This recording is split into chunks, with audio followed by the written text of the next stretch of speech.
Hi, this is Lisa from Material Girlfriends, and Laura is the one holding the camera this time. So this next tip is on alignment. So there's 4 steps to accuracy. One is cutting, the next is alignment. So the alignment is when you're sewing. So this one I'm going to be sewing on the diagonal. So I penciled in my line. So when you start sewing, don't start at the corner because that has a tendency to get shoved into that little pit of darkness.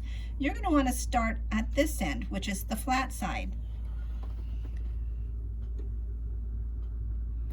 And I should have put on the pretty little glasses this time.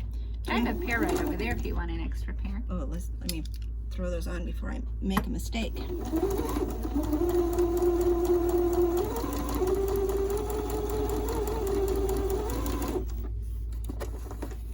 There we go. So I just sewed on the diagonal. And if my ironing board was really close, I just run over and press that. So what I'm going to do is I'm going to be pressing it this way, but I'm going to quickly show you what the next tip is for the alignment.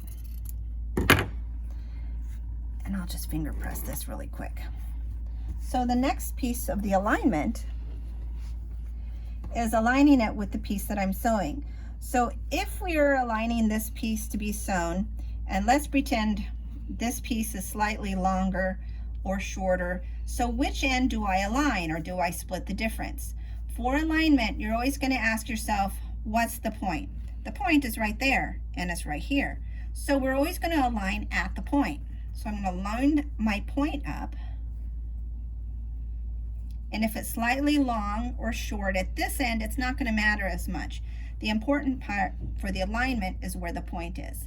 So then we'll start sewing right at that point.